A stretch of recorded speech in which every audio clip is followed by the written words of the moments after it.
Hey, what's up guys? We're back again with another episode all about what figures are for, and that's posing.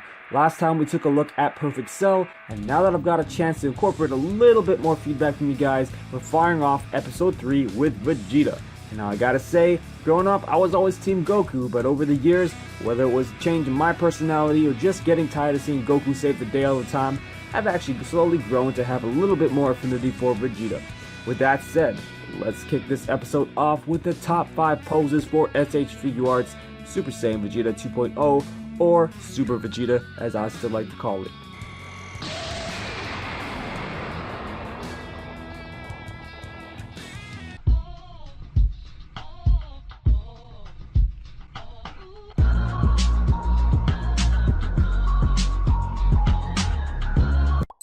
Alright, so despite Vegeta's immense amount of character development since the Android saga and his reversion to the classic Saiyan armor in Dragon Ball Super, this pose still communicates a lot about his character development, whether you're strictly a Z fan or a fan of Super as well. We all know as much as Vegeta has his rare, warmer, emotional moments, he still gives off a very lone wolf kind of vibe most of the time, and you can depict that perfectly with his crossed arms. I really think it would have been a fatal error for Tamashii to exclude these, so it's really fortunate that they didn't. This pose is on the list as well because it works really well with the neutral face, or it can also work with the smirk. Depends on which vibe you're trying to have him give off. Basically, this is as basic as you should get with your Vegeta poses. Very vanilla, but also very safe all around. If you're looking for a minimalistic pose that still gives some presence to the figure on a shelf, this is it. Okay, so at number 4 is a very similar pose in terms of its simplicity, and that's the smirk with the thumb referring to himself pose. Right away, this ups the amount of presence this particular Vegeta figure exudes on a shelf, and now you're exploring the more arrogant side of Vegeta, instead of just letting your audience sort of figure it out on their own. This pose also takes advantage of a hand we don't see very often, being that thumbs up sort of hand, in addition to a face we don't see as much as the neutral or angrier faces in the anime, and that being the smirk. Because who doesn't love a good smirk? Now the challenge here is that this works a little better in a dual pose, particularly with Cell. However, you can still get away with Vegeta standing like this on his own, perhaps more at the forefront of a display than at the back.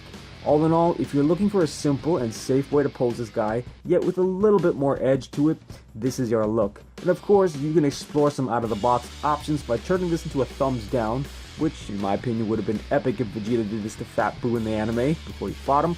And lastly, this is probably my favorite version of this pose, is the putting the gloves on ready for a fight pose. Reminds me a lot of the moment right before Goku and Gohan go into the time chamber and Vegeta tells Goku there's no need for him to go in there in the first place. Alright, so at number 3 we have like an in-flight martial arts style pose. So this is on here because I feel like Vegeta doesn't get as much credit for the gifted fighter that he actually is. And the fact that a lot of his techniques include bashing someone high up in the sky with a kick and then knocking them down to the ground with both arms, now you get to use a stand and you can really get creative and take the amount of presence as well as the wow factor this figure exudes and kick it up several notches. And of course, anything goes in terms of which hands and faces you use as well. Again, these poses in the display are truly a mark of someone who's starting to think outside the box a bit more and take advantage of the incredible articulation these figures possess. Okay, so before we strike the final 2 poses, let's go through some honorable mentions, and the first is not the one that's too spectacular, but works nonetheless, especially in a congested display, and that's Vegeta pose beside Armored Trunks. Like I was saying, not flashy at all, but definitely works and keeps a certain level of presence for both figures in the display. My next honorable mention includes adding Goku into the mix, and that's easy enough to say, but this is all about angles and body positions here. And I mean, for me, what comes to mind is some back-to-back poses or something akin to the movie with Metacooler. Nobody would mistake these two for who they are posed together like this, and it covers your bases if you're looking for something more advanced than a vanilla pose, but don't want to commit to stands and things of that nature. Now my last honorable mention goes to posing him with number 18. And I don't think 18 gets enough credit for as good as a figure as she is, but I think this, despite the fact that Vegeta is on the losing side of things in this fight, is vastly different than any pose that most people rock in their displays and earns you extra points if you commit to it. Okay, so coming in at number 2, I've got Vegeta performing what he started the Android saga off with, and that is a big bang. Nope, I'm not talking about things at the Brief's house, I'm talking about the attack. I think this is one of the more underrated and underseen poses for Vegeta. Granted, we don't have an effect part to do this justice just yet, but I mean, if you have any form of energy blast, that works fine for the moment.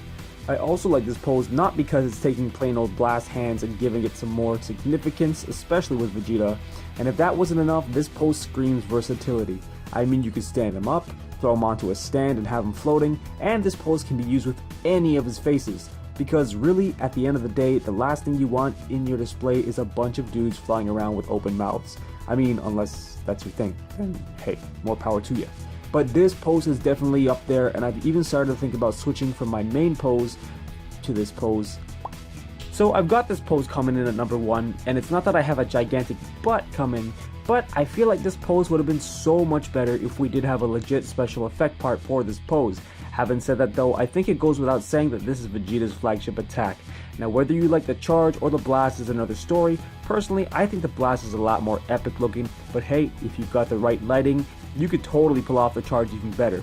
I think the real reward for this pose comes from that moment of after you've just adjusted the arms and legs at just the right amounts to really nail the pose. And I'll be honest guys, this pose is a pain in the ass to hit just right. Sometimes the arms will come off, sometimes everything will be just right except for the ab crunch joint. You gotta move stuff around, and other stuff will move around too sometimes, so you get it. But once you perfect it, it's totally worth it. Alright guys, so there's my take on the top 5 ways to pose Super Saiyan Vegeta, or Super Vegeta. This is definitely one of my favorite versions of Vegeta up until we get the new one this summer. I feel like we really do need a Final Flash effect part to take poses with this guy up to the next level, and I really hope we do get that someday.